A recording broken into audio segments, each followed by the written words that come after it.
Maintenant que je vous confirme que dans le chapitre 12, c'est à l'apparition du grand dragon rouge que a lieu l'enlèvement, eh bien, est-ce que la Bible confirme ça à un autre endroit, dans d'autres versets? La réponse est oui, et voici, je vous montre la preuve. On le voit dans le chapitre 4 de l'Apocalypse, qui est l'ouverture d'un portal et la description de l'enlèvement de l'Église. Et ceci dit, c'est l'enlèvement de l'Église à la description d'un coucher de soleil. Il y a tout un cliché, si vous voulez, un côté spirituel à cette chose-là. Il y a un côté physique et, encore une fois, un côté astronomique. OK? Donc, on le voit comme suit. Après cela, je regardais, et voici, une porte était ouverte dans le ciel. Ça, c'est le portal.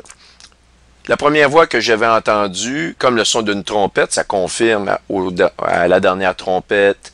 Nos corps sont changés de façon instantanée et nous sommes enlevés.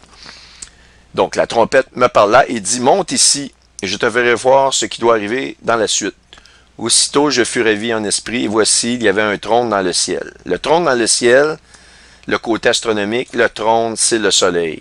Ça, j'ai tellement prouvé ça. Je vais vous le montrer rapidement encore une fois, mais j'ai fait des vidéos complètes. Je ne veux pas revenir sur tous ces détails-là. Mais c'est irréfutable, OK? Comme preuve que le trône, lorsqu'on parle du trône, par transposition au niveau astronomique, il s'agit du soleil. Et sur ce trône, quelqu'un était assis. On n'a rien qu'à penser en anglais de sun, le soleil, et de sun, le fils en anglais. OK? Par surcroît, c'est la même consonance, mais je veux dire, c'est pas des hasards, ces choses-là. Et donc, celui qui était assis avait l'aspect d'une pierre de jaspe et de sardoine. Alors, celui qui était assis avait l'aspect d'une pierre de jaspe et de sardoine. Alors, comme j'avais déjà montré par le passé, si on regarde, le soleil, ça c'est une photo du soleil en couleur réelle, et pierre de sardoine, ici, on la voit, et pierre de jaspe. Alors, vous ne pouvez pas me dire que toutes les teintes qu'on retrouve ici se retrouvent exactement dans celle du soleil à la perfection. Alors, et il y a d'autres preuves que, évidemment, qu'il s'agit du soleil. C'est à l'intérieur du texte même, on va y retourner. OK? Et le trône est environné d'un arc-en-ciel semblable à de l'émeraude. Alors, un arc-en-ciel, lorsque le soleil se couche, il y a un effet de division des 7 palettes de couleurs inclus dans la lumière du jour, qui est la lumière du soleil. Alors, ces 7 lumières-là vont se détacher pendant un certain temps, et à l'extrémité, lorsque le soleil se couche vraiment à l'horizon total, il y a ce qu'on appelle un flash d'émeraude, un éclair d'émeraude qui se fait pendant une fraction de seconde. Alors, donc, on nous confirme un coucher de soleil, et pour les Juifs, je le répète, le minuit juif, c'est au coucher de soleil, puisqu'il change de date de journée exactement au coucher du soleil profond. À la limite du coucher du soleil, ils vont passer du mardi au mercredi et ainsi de suite. Et nous avons une transposition dans notre calendrier, à nous. Alors, dans notre calendrier, eh bien, c'est à minuit, c'est-à-dire à 0h00 que nous changeons de date. Donc, notre minuit, leur minuit, c'est deux choses, mais ce qui est intéressant ici, c'est à un coucher de soleil. Donc, à proprement dit, à la fin d'une fête, à la fin totale d'une fête. Et, juste à titre d'information, le 14, ambassade américaine, il y a des tumultes, énormément de tumultes. Depuis ce temps-là, depuis ces journées-là, on voit, il y a une tempête à New York, je pense que c'était hier soir, cette nuit. Il y a eu des dommages énormes, une tempête qui s'est levée de nulle part, des volcans qui se réveillent. On voit vraiment un tumulte parmi les nations par rapport à ce qui se passe en Israël, par rapport aux décisions de Trump. On voit la Russie qui est quand même assez silencieuse. Puis je vais vous montrer, il y a des versets précis là-dessus. On voit toutes ces choses-là. Puis, 7 jours plus tard, nous avons, le 21, au coucher du soleil, la terminaison de la fête de la Pentecôte. On n'a rien qu'à penser à Noé, qui fut averti avant la fermeture de la porte, 7 jours avant, par la mort de Mathusalem, il sut à ce moment-là que 7 jours après que le déluge devait arriver. Et bon, je vous donne une hypothèse. Est-ce que c'est ça? Je ne sais pas, mais il faut voir quand même que la manière que les choses se dessinent actuellement, c'est quand même assez étonnant. Donc, autour du trône, je vis 24 trônes, et sur ces 24 trônes, 24 vieillards assis, revêtus de vêtements blancs, et sur leur tête, et des couronnes d'or. Et j'avais déjà montré que sur les 4 trônes, ok, il y a 24 vieillards. Lorsque nous regardons les 4 points cardinaux astronomiques, le taureau, le verseau, nous avons le scorpion qui est l'ancienne aigle, c'est les 4 visages des êtres vivants, si vous voulez, et le lion. Eh bien, lorsque nous comptons toutes les étoiles, ces 4 constellations-là qui ont été nommées, je ne parle pas d'étoiles avec des numéros, mais celles qui portent des noms, nous en avons exactement 24 au nombre près. Et ça, c'est des choses que moi j'ai découvert parce que j'ai eu tellement confiance dans le Seigneur, dans sa profondeur, qu'il a créé toutes choses. Je me suis dit, je vais en trouver 24. Et j'ai vraiment fait l'exercice et je suis arrivé au compte de 24 précisément. Alors du trône sortaient des éclairs et des voix de tonnerre. Donc il y a un tumulte au niveau du soleil. Le soleil, il y a quelque chose qui se produit. Et lorsqu'on regarde, lorsqu'une mini-nova se produit, il va y avoir des échanges électriques et il va y avoir exactement tous ces phénomènes-là ici, de façon scientifique, tel que décrit au verset 5, ici au début du verset 5. Donc, devant le trône brûlent 7 lampes ardentes. Vous les avez ici, les 7 lampes ardentes. Si on voit ici, le chapitre 12, un grand dragon rouge qui avait 7 têtes. OK? 7 satellites, 7 gros satellites avec le dragon rouge. Donc, on a 7 planètes qui vont graviter d'une assez grande dimension et on les voit ici confirmés devant le trône, 7 lampes ardentes.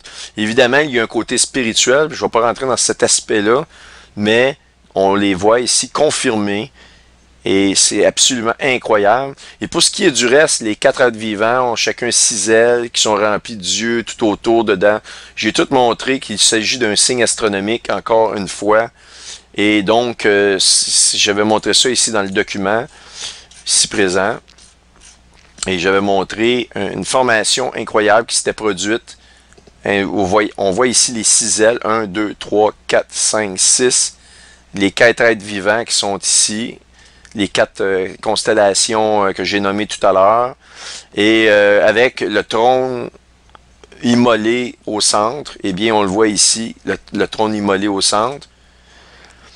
Et j'ai tout montré ces informations-là dans le document ici que je fais défiler. Et ici, je vous parle du phénomène lorsque le soleil arrive à l'horizon total. Vous avez alors une dispersion de toutes les lumières de l'arc-en-ciel. On voit le bleu, le vert, mais il y a toutes les autres. Et à la fin, on a, parce que ça c'est dans le ciel, mais ce qui va nous parvenir à cause de sa longueur d'onde, à la dernière seconde, c'est le green, ici le vert, qui est le flash d'émeraude, ou le rayon vert en français. Donc, voyez-vous ici toutes ces informations-là. On n'a qu'à penser, dans l'Apocalypse 6, les versets 15 à 17, que les rois de la terre, bientôt, les grands, les chefs militaires, les riches, les puissants, tous les esclaves et les hommes libres, vont se cacher dans les cavernes, des rochers de la montagne. Et il disait aux montagnes et aux rochers, tombez sur nous et cachez-nous devant la face de celui qui est assis sur le trône, Jésus. Puis le trône, c'est le soleil, car c'est le soleil qui va créer tous les bouleversements. C'est le soleil actuellement qui crée les bouleversements que nous avons sur la planète Terre.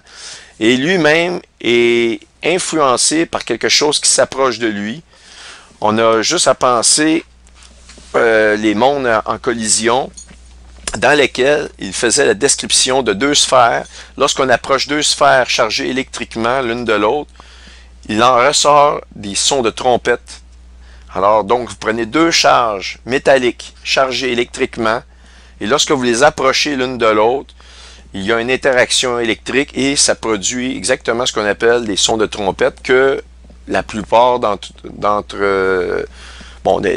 moi, personnellement, je les ai entendus cette année et l'année passée. J'ai entendu, j'ai même enregistré ces sons-là. Donc, c'est épouvantable, c'est très, très macabre. Lorsque vous écoutez ça, j'en avais les poils qui redressaient sur le corps. C'est vraiment quelque chose qui est pas plaisant à entendre. Et ça me dit dans mon cœur que je ne veux pas rester ici dans les tribulations, ça va être terrible ce qui va se produire. Et donc, le trône, le soleil, c'est lui qui cause les problèmes et c'est pour ça que ils ont construit énormément de bases militaires pour se cacher des cataclysmes qui vont être créés par le passage de Planète X, mais c'est le soleil qui va être le grand joueur à l'intérieur de ça. Car le soleil, on le voit, c'est prophétisé, va se transformer en mini-nova. On le voit dans Isaïe 30, chapitre 30, au verset 26. Je vais vous le montrer ici. OK.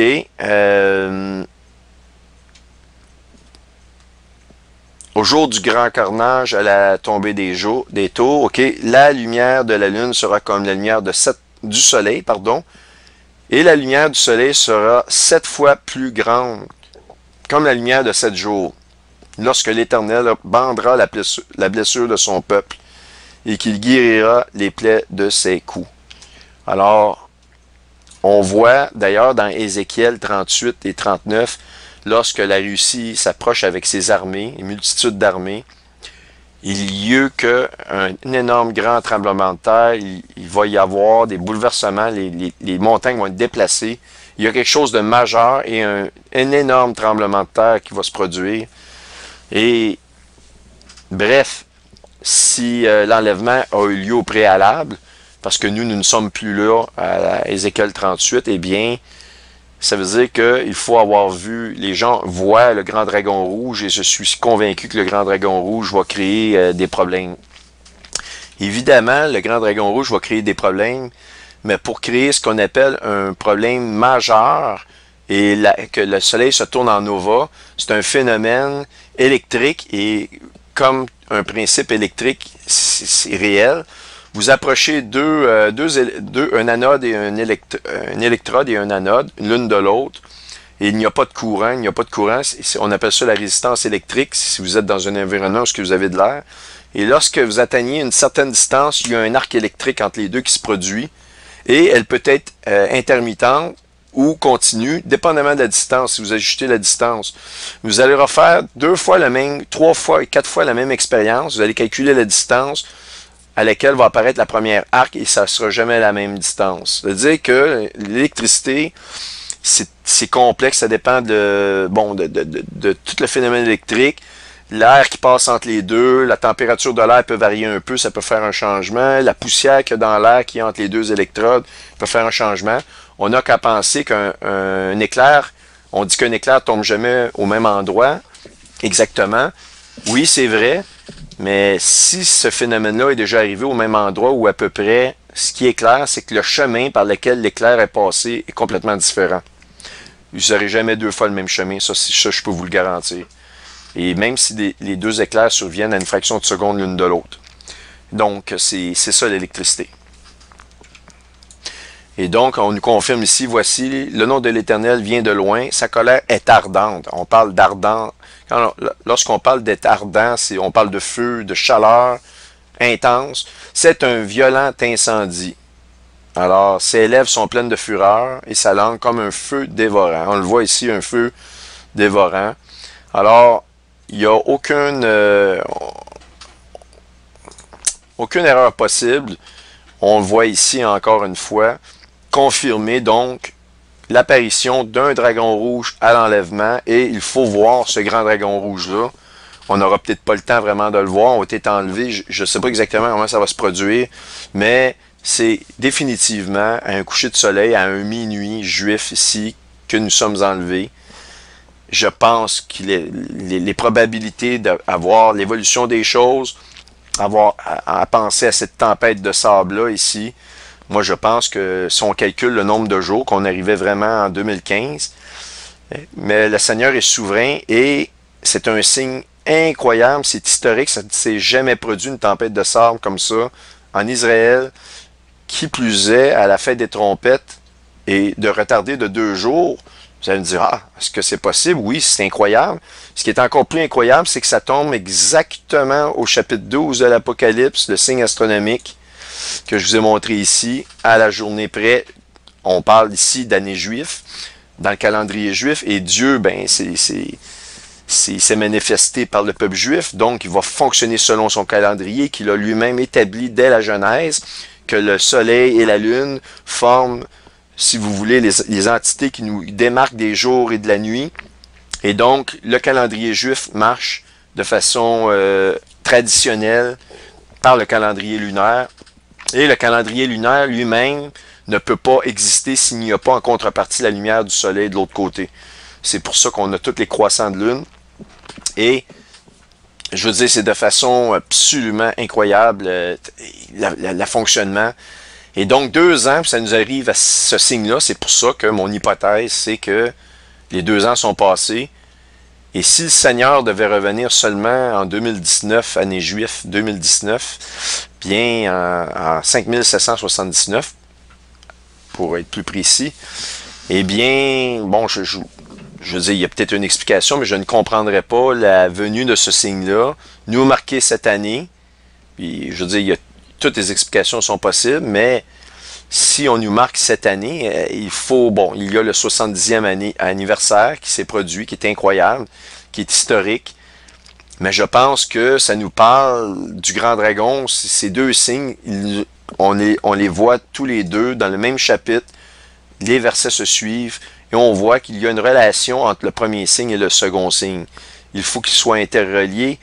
Il y a vraiment une histoire, et c'est l'histoire de la femme qui est enceinte. Et d'ailleurs, vous allez voir, la destruction de la Babylone, c'est comme les douleurs de l'enfantement, comme une femme qui est enceinte et qui crie dans les douleurs. Et cette expression-là revient continuellement lors du jour de l'Éternel, lors du jugement des derniers jours, et non pas de la fin des temps, parce que la fin du monde. Beaucoup de grands journaux ont attribué la chrétienté avec des oiseaux de malheur qui annoncent la fin du monde. Si vous voyez un chrétien qui annonce la fin du monde, ce n'est pas un chrétien. Il se dit peut-être chrétien, mais moi je peux dire que je suis un éléphant, puis c'est pas le cas. On peut dire bien des choses. Il faut regarder un arbre par les fruits qu'il porte, et puis le chrétien va annoncer les derniers jours. Et ce ne sera pas la fin de l'humanité, mais ça va être tout comme. Je veux dire, c'est un grand bouleversement, et qui va amener à la disparition de presque toute la population de la Terre et de tout ce qu'on connaît tel qu'on le connaît aujourd'hui. Ça oui, mais pas la fin du monde. Ça, c'est quelque chose que si les gens annoncent la fin du monde, eh bien, ce sont effectivement des gens qui peuvent annoncer des choses. Il y a peut-être un manque de connaissances et surtout qu'ils n'ont pas la foi biblique parce que la Bible n'a jamais annoncé la fin du monde. Elle est très précise là-dessus. C'est la fin des temps de la grâce, la fin des temps de l'Église et la fin des temps dans lequel nous vivons actuellement. Et dans lequel surtout Israël vit d'une part et les nations du monde d'autre part. C'est-à-dire que les nations ne connaissent pas c'est qui le Dieu d'Israël, ils vont le connaître très bientôt. Ils vont voir que Dieu est Dieu, que sa parole, c'est ce que c'est dit et les prophéties sont en train de se réaliser à grande vitesse et d'une très grande précision au moment même. Alors maintenant, pour entrer dans les détails sur l'enfant, alors l'enfant en question, si on le voit ici dans la Strong, ok, l'enfant, ici on voit child, l'enfant, dévorer l'enfant, son enfant, eh bien, lorsqu'on regarde, il s'agit d'un enfant mort, d'un fils ou quelque chose comme ça, qui est vraiment la signification du mot enfant. Évidemment, étant donné que le Seigneur est déjà retourné vers son Père, à la fin de son temps passé après sa crucifixion, ça peut pas être le Seigneur qui est enlevé dans ce cas-là. Il est déjà parti il y a 2000 ans et il est parti vers son Père. Il ne repartira pas vers son Père. Il va venir nous chercher, mais sans venir physiquement sur terre. Et il va revenir sur terre à la fin des tribulations. C'est complètement des choses différentes, mais il est déjà retourné vers son Père. Alors donc, nous qui sommes édifiés sous lui, nous allons être appelés à lui, et donc l'enfant, qui est corps de Christ, qui est nous, et comme je vous l'ai dit, chacun de nous nous sommes comme une cellule qui font partie du corps total. Ici, on le voit dans la science que les cellules sont les blocs de la vie ou les blocs du corps. On le voit ici. Et donc, par conséquent, cet enfant-là, ici, va être enlevé. Et on n'a rien qu'à penser que dans le signe astronomique, c'est la planète Jupiter qui fut le maître d'œuvre. Et vous allez me dire, oui, mais tu as toujours dit que le Seigneur était représenté par Jésus. Jésus, oui, le Seigneur était toujours représenté par Vénus, la planète Vénus. Et ça, nous le voyons dans le chapitre 22, au verset 16. Ça dit, moi Jésus, j'ai envoyé mon ange pour vous attester ces choses dans les églises. Je suis le rejeton et la postérité de David, l'étoile brillante du matin. Je vous ai montré que l'étoile brillante du matin est effectivement Vénus. Mais Vénus, c'est l'annonce de Christ, d'un sauveur qui venait sur terre. On l'a vu, quand je l'ai dit, il y a des écrits des anciens Mayas, 1200 ans avant la venue de Christ, et ce fut la comète Vénus, et elle se stabilisa comme une planète, et nous avons des preuves géologiques, ça c'est la NASA, qui semble faire l'hypothèse, ça c'est des études, que Vénus ne faisait pas partie de notre système solaire, elle a une morphologie différente. Ça c'est pas moi qui le dis, c'est la NASA. Bref, de toute façon, l'étoile brillante du matin, c'est Vénus, mais Vénus représente la venue de Christ, qui est le prince de paix, qui est le prince de la paix. Avant d'être couronné, de devenir roi, il est le prince, et il est venu ici, et le rejeton, on le voit ici, il a été rejeté par le peuple juif. Il est à la fois rejeté ou rejeton, et à la fois la postérité. C'est lui qui va être la postérité du peuple de David, le peuple juif. OK? Donc, pourquoi la planète Jupiter? Eh bien, ce qui est intéressant, c'est ici, voyez-vous, cette fameuse tache qui fait la publicité, c'est un des signes caractéristiques de la planète Jupiter. Une grande tache qui n'est pas sans nous rappeler que Jésus a été percé sur la croix. Et ce qui est intéressant, c'est que dans la mythologie, si on regarde Jupiter, Jupiter est la seule entité qui est en combat continuel avec Chronos, Saturne, qui est Satan aussi. Alors donc, ces deux-là sont en conflit, et à l'intérieur de la mythologie, écoutez bien, là, je vais vous dire, ce qui est incroyable, c'est que ça donne naissance à un ours, OK? Mais vous allez me dire, oui, mais l'ours, c'est la Russie. Effectivement, je vais tout vous montrer ça. L'ours, le symbole de la Russie. Et si on regarde dans le chapitre 14 d'Ésaïe, ça nous dit que l'Antéchrist, ou Satan, va transposer tous ses pouvoirs au septentrion. Il va se mettre au-delà des étoiles des cieux, au-dessus du trône de l'Éternel. Et l'étoile la plus haute au septentrion, c'est l'étoile polaire. Et cette étoile-là, son symbole, c'est l'ours. Et c'est de cette étoile-là que vient toute la mythologie de... je vais-tu le dire, là, de Jupiter, pardon, j'ai un blanc de mémoire, là, je l'ai devant moi. C'est toute la mythologie de Jupiter. Et Jupiter, vous devez savoir qu'elle est retirée avant que Chronos vienne le dévorer après sa naissance. Jupiter est retiré. Donc, exactement, dans la mythologie, on retrouve une copie, une falsification des Écritures bibliques. Et ça, je l'ai dit, je ne l'ai pas dit juste une fois, je l'ai dit des centaines de fois et je l'ai prouvé à maintes et maintes reprises. Satan a voulu s'accaparer la gloire de Dieu, sachant que Dieu dit toutes choses, que sa prophétie est réelle. Eh bien, il a changé les noms, il s'en est accaparé, si vous voulez, les mérites, et il passe comme un Dieu parce que les choses que la mythologie nous dit, eh bien, sachez-le, arrivent. Alors, venez pas me dire que ça n'arrive pas, ça se produit. Parce que c'est une falsification de la parole de Dieu. Ça a été l'auteur d'origine s'est fait voler, c'est Dieu, c'est la parole de Dieu, c'est la Bible. Elle s'est fait voler ses richesses, sa vérité. On a changé les noms, on a changé les acteurs. Et on a évidemment, il y a des mensonges là-dedans à l'intérieur parce que tout à coup, Satan devient le leader et est au-dessus de Zeus. Pourtant, Zeus ou Jupiter, c'est le père des dieux. S'il est le père des dieux, il devrait être l'entité supérieure. Et non, c'est tout à coup Apollon, si vous voulez, qui lui domine. Mais il veut dévorer Jupiter, mais n'en est pas capable. Et c'est de là que vient, je vais vous montrer ces choses-là d'ailleurs, que l'ours naît. Et l'ours, eh bien, vous allez voir que l'ours il y a un autre synonyme dans l'appellation, c'est septentrion. Et lorsque des puissances nous venant du septentrion, la Bible nous dit dans Ézéchiel 38, pour détruire Babylone, eh bien septentrion signifie l'ours. C'est un synonyme, je vais vous montrer ces choses-là. Et je voulais quand même vous montrer évidemment l'image et la crucifixion. Et donc, Christ a été crucifié. Qu'est-ce qu'il a fait lorsqu'il a été crucifié? Immédiatement après, il a fondé son Église. Ce n'est pas avant sa mort. L'Église n'était pas fondée. C'est à la Pentecôte, justement, qu'est fondée l'Église. On voit ici le symbole de la crucifixion. Et d'ailleurs, la gestation, le temps que Jupiter est passé pour nous produire le chapitre 12, c'est le temps d'une gestation, c'est-à-dire 52 semaines. Jupiter est arrivé dans la Vierge, est passé à l'intérieur de la Vierge, et est né à une certaine date. Et vous avez plusieurs vidéos qui démontrent que c'est 52 semaines. Donc, ça donne toute la crédibilité que ce qui s'est passé à la dernière fête des trompettes est effectivement le chapitre 12.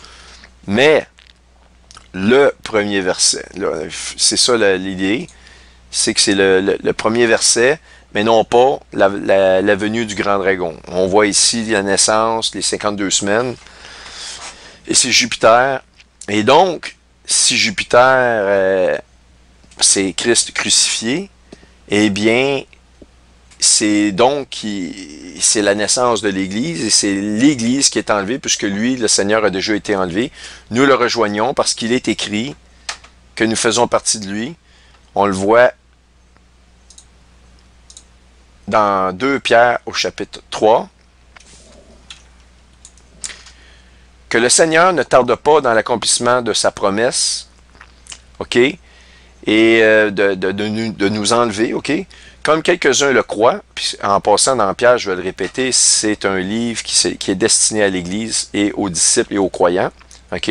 Donc, sa promesse, c'est de nous enlever, et donc, il ne retarde pas, comme on peut le penser, mais il use de patience envers vous, ne voulant qu'aucun ne périsse, mais voulant que tous arrivent à la repentance. Donc, il attend que le dernier d'entre nous se convertisse pour que l'enlèvement se produise.